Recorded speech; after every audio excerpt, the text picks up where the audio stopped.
My name's Alex, and until 6 months ago, I lived the suburban dream in Oakwood Estates. Picture this: freshly cut lawns, houses painted in pastel hues, and an atmosphere so quaint you could practically hear the sound of children giggling as they rode their bikes on the neatly paved sidewalks. Now, I know what you're thinking: suburbs sound dull. But let me assure you, there was an undeniable charm to my little corner of the world. My house, a modest two-story with a front porch that I decorated with a couple of quirky gnomes, one in a Hawaiian shirt just for flair, sat on a corner lot that backed up to a small green space. Think of it as my personal slice of nature, a buffer from the hustle and bustle of my perfectly normal suburban life. I worked from home as a sound engineer, a gig that, while requiring me to wrestle with sound levels and audio settings, came with the perk of flexible hours and the ability to eat lunch in my pajamas. Now, I always tried my best to be considerate. I mean, nobody wants the wrath of the Oakwood Estates HOA brought down upon them like a ton of bricks. So, I'd test my equipment during the day, making sure to keep the volume respectful, and for the love of all things sacred, I would never go past 8 p.m. Even then, if an audiobook got a little too loud during my late-night binge, I would turn it down at precisely the right moment, just to keep the peace. In those golden days, life was pretty idyllic. My neighbors and I bonded over weekend barbecues, the smell of burgers sizzling, and the clink of beer bottles that filled the warm summer evenings. We'd share friendly waves while mowing our lawns in synchronized harmony. A perfect insert cheesy name here sitcom moment. Just picture my neighbor, Greg, struggling valiantly to trim his hedges, while I offered him unsolicited advice on how not to end up in the ER with hedge clippers dangerously close to his own head. Good times. But around 6 months ago, things took a turn. You see, I thought I had everything down to a science, a predictable rhythm to my life. But then, out of nowhere, came Karen. Oh, Karen, your charmingly composed chaos wrapped in a crisply pressed blouse and pearls that could probably double as a lethal weapon. I noticed her the moment she moved in. She was one of those people who could ruin any festivity just by being there, like a rain cloud on the 4th of July. Karen, armed with her clipboard and a smile that was way too wide for this world, couldn't resist inspecting every aspect of our little utopia. She was the self-appointed HOA police, and I could practically hear the sirens blaring whenever she glanced my way. It started innocuously enough. She knocked on my door one Tuesday afternoon with an air of exaggerated politeness that suggested she was about to deliver either a compliment or a death sentence. "Hi there, Alex," she chirped, her voice saccharine and bright like an overly cheerful sunbeam. "I've noticed a few things around the neighborhood that we should discuss. Starting with your delightful sound experiments." Delightful sound experiments. Lady, I'm not running a circus. I've got a degree in sound engineering, not in juggling flaming torches. I could feel my heart rate spike, like I was about to jump on a roller coaster.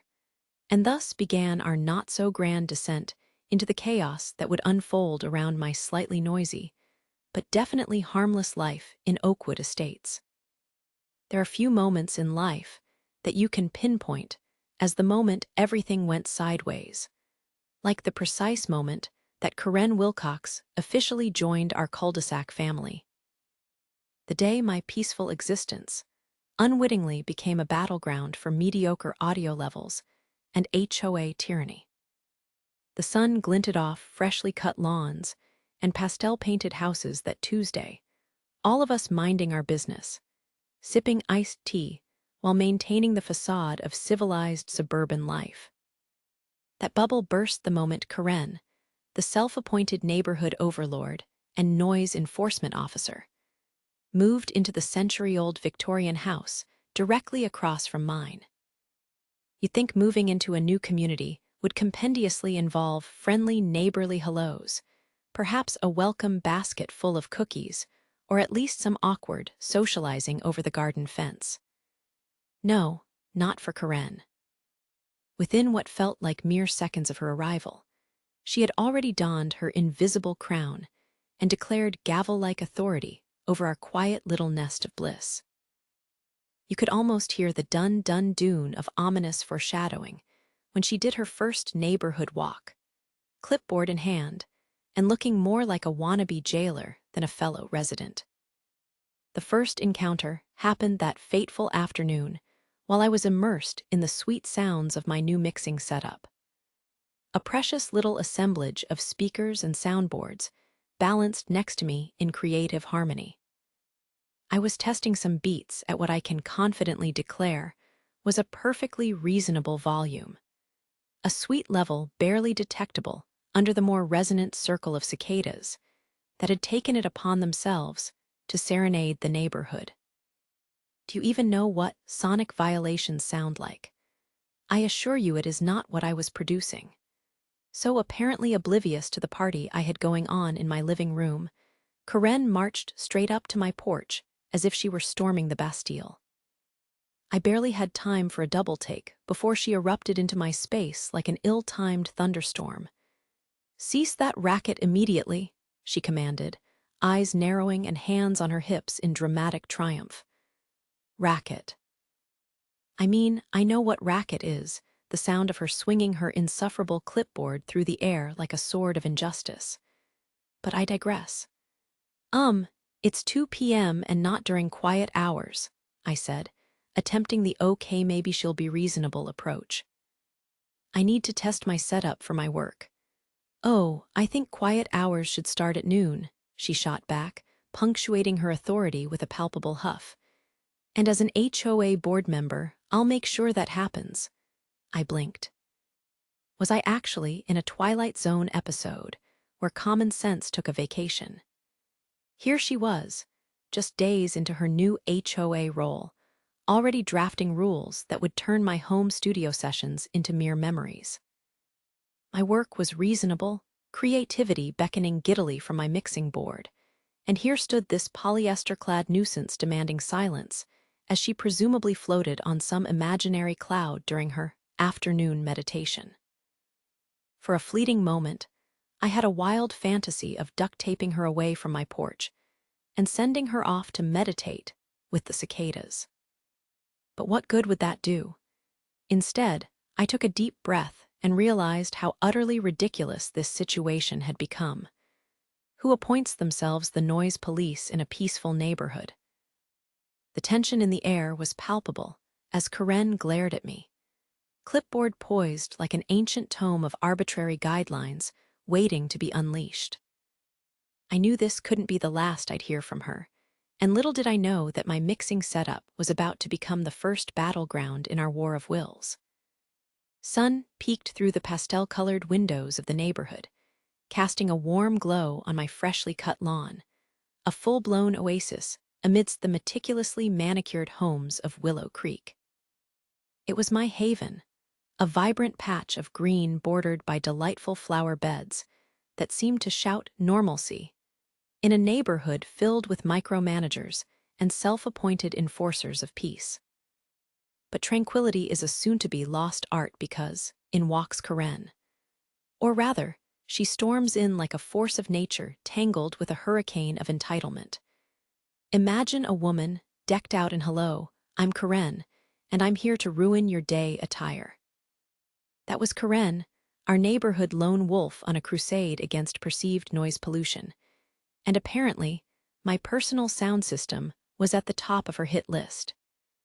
This whole fiasco unfolded slowly, like a dreadful curtain rising on a comedy show gone wrong.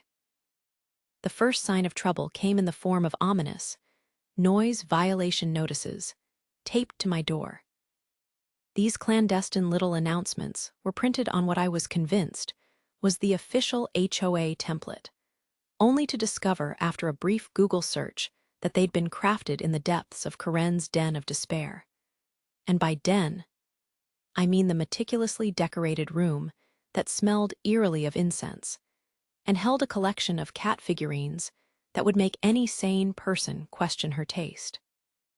Each notice was flanked with the words, "Your noise, levels, are unacceptable," as if they were a five-star chef critiquing a cardboard meal. At first, I chuckled a bit. After all, who could take that seriously? Karen was proving to be nothing more than an overzealous community watchdog, right? Oh, but the banter of ignorance was only a prelude to full-blown audio warfare. It escalated. Oh yes, it escalated. It was almost as if she had a sound monitoring radar pointed directly at my home. As the days wore on, it became clear that my meticulously planned Netflix binge sessions were under surveillance. I could feel Karen's beady eyes dissecting every sound wave with the precision of a neurosurgeon. Running my dishwasher, I could practically hear her calling the HOA faster than I could say, "Didn't she have better things to do?" Oh no, not Karen. Apparently, normal people hadn't gotten the memo that Karen was the new sound police, complete with her makeshift directional microphone, perched maliciously on her windowsill. And just when I thought it couldn't get any more ludicrous, I hosted a small dinner party. The kind where laughter and good food echo through the air like a love song. Here's where it hit rock bottom. Mid-laughter and fork clinking, I saw her storming across the yard like a rogue tornado, loudly announcing her presence as though she were crashing a royal event. "Hear that?" she proclaimed, waving her arms as if conducting a symphony of absurdity. "The sound of your forks is clearly audible from my meditation room, and it constitutes harassment." I mean, I had to suppress laughter, right? I could barely grasp the concept of forks being this lethal weapons of noise-making. However, my genuine merriment was swiftly put to the test as I checked with the HOA Rules Committee, where coffee was served with a side of passive aggression. "You haven't violated any policies," they assured me, "but could you try to keep the peace?" It seemed clear. Karen was becoming that overbearing chef in a kitchen of joy. And she was resolute on turning my life into a culinary nightmare. I had been innocently cruising back into my cul-de-sac after a blissful weekend getaway, feeling the euphoria of unwinding, sunshine, and friends who actually enjoy a healthy volume of laughter. Little did I know that my return was merely a prelude to a comic tragedy that would have Shakespeare himself rolling in his grave with jealousy. As I pulled up to my house, the scent of freshly cut grass wafted over from the neighbors' yards, where the greenest lawns sparkled under the sun like jewels fit for a royal wedding. Each house sported its own pastel paint scheme, the type of neighborhood where even the mailboxes looked like they'd just emerged from a Pinterest board. It was all a little too perfect, but I kept things functional. My home was cozy, slightly chaotic, and firmly planted in the lived-in aesthetic. But the moment I stepped inside, the world shifted. I casually checked my phone. What I was hoping to be an avalanche of love from clients turned out to be crickets. The absence of any notifications felt like a silent shout into the void. And then, like a cruel slap to the face, the realization hit. Karen, yes, that Karen, had struck again. I stormed into my living room and flopped onto the couch, my heart racing. "Under investigation for persistent noise violations," I echoed aloud, glancing around as if the furniture could offer some comfort. Could she be any more dramatic? I could just picture her, sipping herbal tea while sitting in that flower-strewn throne she called her front patio, spinning tailies so wild that even Tony Stark would raise an eyebrow. The evening dragged on as I battled a dual war of fury and disbelief. Not only had she sabotaged my client relationships, resulting in 2 contracts disappearing faster than a magician's rabbit, but she had the gall to call the police on me while I was still unpacking my car. Like, what was she expecting? That I'd be hosting an S&M rave while my neighbors sat casually sipping their Merlot. Moments later, I heard the sound of sirens wailing in the distance, and a chill ran down my spine. Sure enough, I barely had time to shove my empty luggage out of sight before flashing blue lights swirled around my home like an episode of a poorly executed cop show. 3 officers, looking more awkward than intimidating, approached me, each one glancing down at their notepads, whispering to one another about the rave they'd been tipped off about. I was appalled. Excuse me. I think you've got the wrong house. I've just returned from a totally innocent and noise-free trip. I spluttered, but the officers appeared far too keen on their paperwork. Ma'am, we just need to check it out, said the largest officer, who had the look of someone who'd rather be anywhere else, possibly cleaning his mother's attic. Their faces morphed from suspicion to vague embarrassment as they wandered into my empty living room. I expected a chorus of, "This house is quiet as a library." But what I got was a weary shrug and an apologetic stare, their faith in Karen's intelligence clearly shattered. As they left, I felt a volcano of rage brewing in me, bubbling right under the surface. I plopped back into my chair, a mess of indignation and disbelief. And that's when I caught sight of her, Karen, smug as ever, watering her pristine front garden with the elegance of someone who believed she was conducting a symphony. This was it. I realized right then and there that normal reasoning wouldn't do a thing with someone who had roped herself into her own nondescript version of reality, replete with imaginary authority. I had played by the rules for long enough, and if there was one thing I knew, it was time to play to win. Comes a time in every neighborhood when tensions flare, and personalities clash like raging tornadoes against a quaint little house, adorned with pastel paint, and a yard that smells suspiciously of freshly mowed grass. In our tranquil community of Birchwood Lane, the season of discontent had arrived, all thanks to our not-so-favored neighbor, Karen. With a penchant for power and an overactive imagination, she'd appointed herself the self-styled queen of noise control, wielding her HOA rulebook like a sword, ready to smite any sounds of merriment that dared to break the peace. Before diving into the juicy details of my rebellious plan, imagine for a moment the scene at our latest HOA meeting, a delightful blend of stale coffee and passive-aggressive commentaries. Picture Karen in her topaz cardigan, lounging in the front row, her finger raised like a conductor's baton accusing anyone of even thinking about cranking a music free of her approval.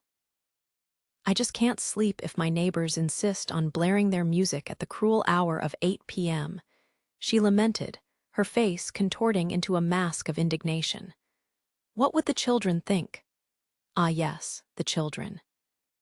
Always a favorite card she played in her never-ending game of HOA politics. As I scribbled secret notes in the margins of my agenda, I felt a spark of inspiration ignite inside me. That night, I would hatch a plan so deliciously diabolical, it could only be dreamt up in the same breath as my neighbor's disdain for joyous celebrations. I dove into the HOA bylaws with the gusto of an adventurer, unraveling an ancient treasure map. My eyes glazed over the chapters and verses, every stricture and footnote, until I stumbled upon the holy grail of legalese. The noise restrictions only applied between 10 p.m. and 7 a.m. on weekdays, and until 9 a.m. on weekends. Oh, the gleeful oil skip I felt in my veins at that moment was akin to discovering the last piece of chocolate cake hidden away in the fridge. With that knowledge locked securely in my arsenal, I grabbed my phone and enlisted a battalion of friends from the music and event planning industries. I explained my brilliant idea to host a 24-hour dance party for charity. Picture a glorious day, unfurling cheery and bright, with dance moves that could rival even the most enthusiastic TikTok influencers. The plan was to kick off at 7:01 a.m. Saturday, just seconds after the deceptive quiet hours passed, running hot until the sun flirted with the horizon again on Sunday morning. "Can I count on you to help with the music?" I texted Jake, who once performed at a wedding where the couple dared to play a Lion King medley as their first dance. I chuckled as I recalled the sheer chaos of that event, while my phone buzzed back a relentless yep. Next, it was time to dip into the local bureaucracy like a pro. I applied for every permit imaginable, bending them to my will like a talented magician, listing out the magnificent decibel levels allowed during daytime hours, like a toddler boasting about their newest toy. I even snagged the half-hearted support of my other neighbors, those weary souls sick of Karen's incessant griping, by brilliantly framing the event as a fundraiser for our local animal shelter. Who could oppose helping fluffy creatures, after all? As I pored over the finalized details, a wicked grin crept across my face. The anticipation crackled in the air like static before a thunderstorm. This was going to be epic. In mere hours, Karen would experience the dance party nightmare she feared most, and I was going to savor every moment of it. Week had flown by in a whirl of colorful chaos and adrenaline-fueled anticipation. It felt like I was on the verge of something remarkable, something that might just bridge the divide between pet lovers and the tyrannies of suburban life. The grand vision of the first annual 24-hour dance party for homeless pets had transformed from a scribbled idea on a napkin into a full-blown reality. I mean, if this gathering didn't rattle a few HOA cages, then I didn't know what would. Saturday arrived, and you would have thought it was a national holiday the way I sprang out of bed. With the sunrise spilling past my curtains like confetti, my perception of time shifted. Every tick of the clock felt monumental, crucial to the success of the event I'd been planning for months. By 7:01 a.m., I was out in the backyard, nearly vibrating with excitement as I flipped the power switch on the sound system. The heavy speakers crackled to life, their sound projecting like a perfectly aimed cannon towards the fortress of Karen's pristine, pastel-painted home. Bright banners whipped like flags in the gentle morning breeze, fluttering invitations to the neighborhood of the joy and wiggly tails that awaited. Dance it out for dogs. Groove for the paws. Each message beaming with an electric charisma that would make puppies everywhere nod in approval. My backyard was already alive with over 30 jubilant souls, thanks to a local food truck that had deemed breakfast tacos the official fuel of the day's festivities. But of course, it didn't take long for the inevitable to happen. From the corner of my eye, I caught a glimpse of movement. There she was, Queen Karen herself, bursting out of her waffle-patterned front door like a scene from a low-budget horror movie, hair disheveled and bathrobe clutched tighter than a toddler with a security blanket. Honestly, if I had bet money on her reaction, I would have been rich by now. "Stop this immediately," she barked, stomping across her meticulously trimmed lawn as if it threatened to encroach on her territory. I could practically hear her veins popping from the sheer pressure of her outrage. "Good morning, Karen. What do you think about our little shindig?" I replied, feigning an enthusiasm that masked the impending delight in my belly. "Little shindig? This is a full-scale invasion," she hissed, brandishing her folding hands like an officer ready to call in backup. With a flourish that would make any magician proud, I presented her with a neat stack of documents: HOA bylaws, city permits, and noise ordinance guidelines, all held aloft like the Holy Grail. Alongside it, I offered a donation box adorned with glittery paw prints. "Would you like to make a donation? It all goes to the animal shelter." Her expression morphed from outrage to sheer confusion, a comic montage of emotions that betrayed her usually confident facade. "You can't just hold this in a residential area." "Oh, but I can," I retorted with a wink, unable to suppress the grinning victory blooming within. "All legally authorized, my dear."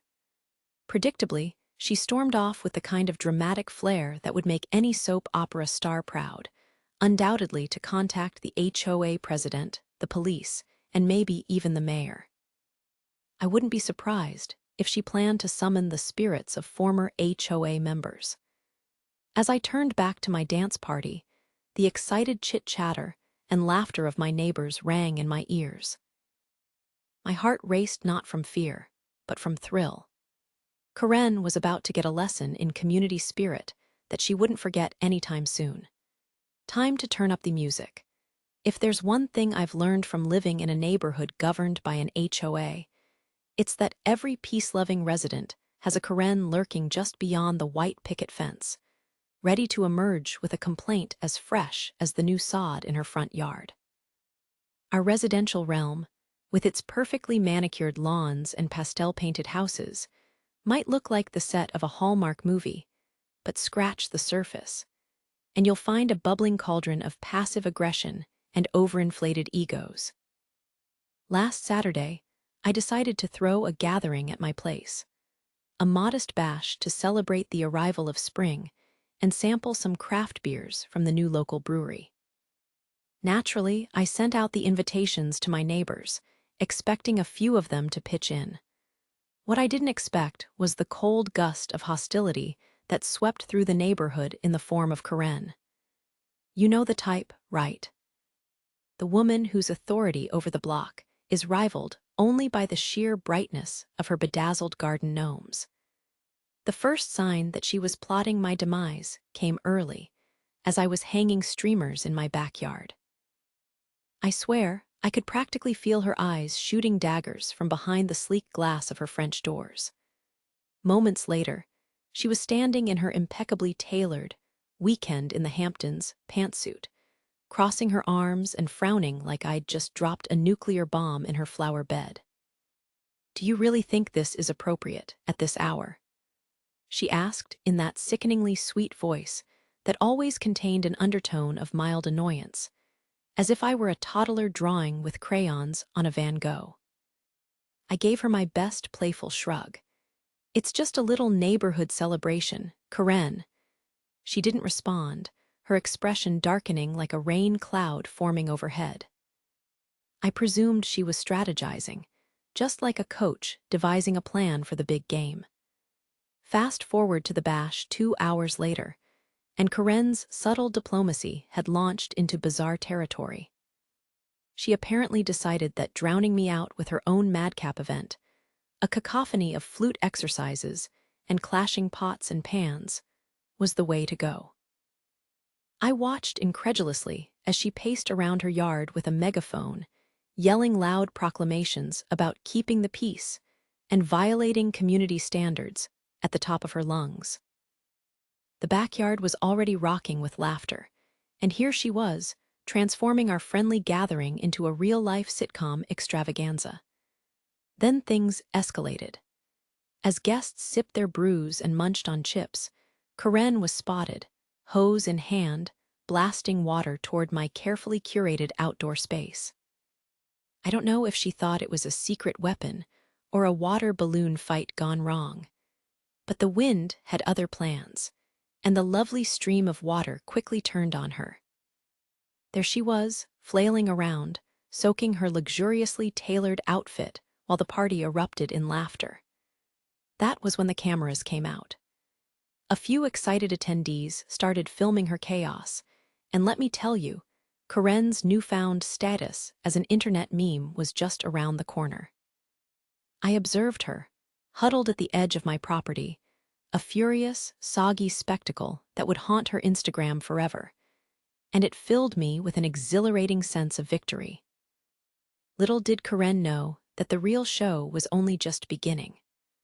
By nightfall, as the gathering simmered down for a lovely acoustic jam while the fire pit crackled, Karen had barricaded herself inside her fortress-like home, complete with towels stuffed under her doors and windows, like some twisted version of home improvement gone wrong. But the most delicious irony hadn't yet revealed itself. As the clock ticked toward the party finale, the holy grail of neighborhood dignitaries, Our beloved HOA president made a surprise appearance, sporting a giant grin and a wallet bursting at the seams. With one generous donation and sparkling suggestions about making the gathering a seasonal highlight, he capped off my night as the ultimate community hero. And Karen.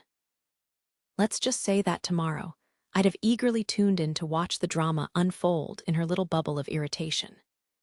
Stay tuned for her next ridiculous move, because in this HOA saga, Karen always has another trick up her sleeve. I can still hear the music echoing in my head, the memory of that 24-hour dance party shifting my worldview like a kaleidoscope.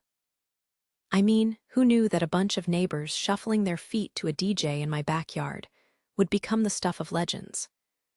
But let's rewind a little because, believe me, the build-up to that glorious day was like watching a train wreck unfold in slow motion.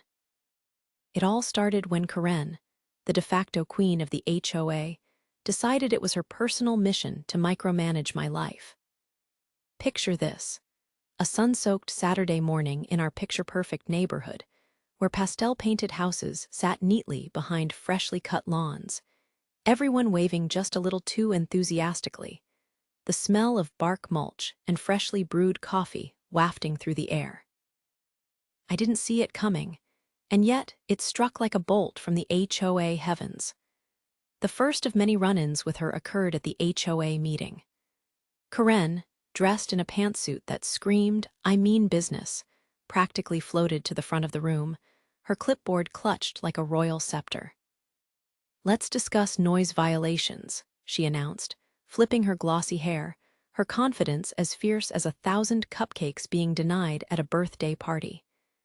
"I've received multiple complaints about your parties, Jane." Oh, great.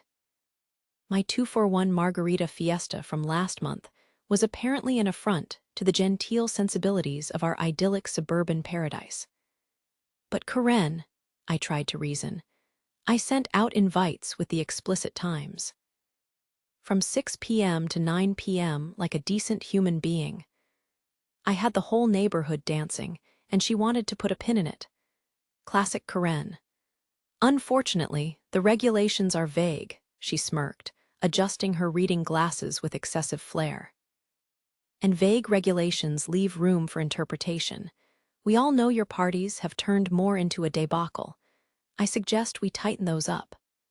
Ah yes, tighten those up, which in Karen speak meant crush your spirit and your social calendar.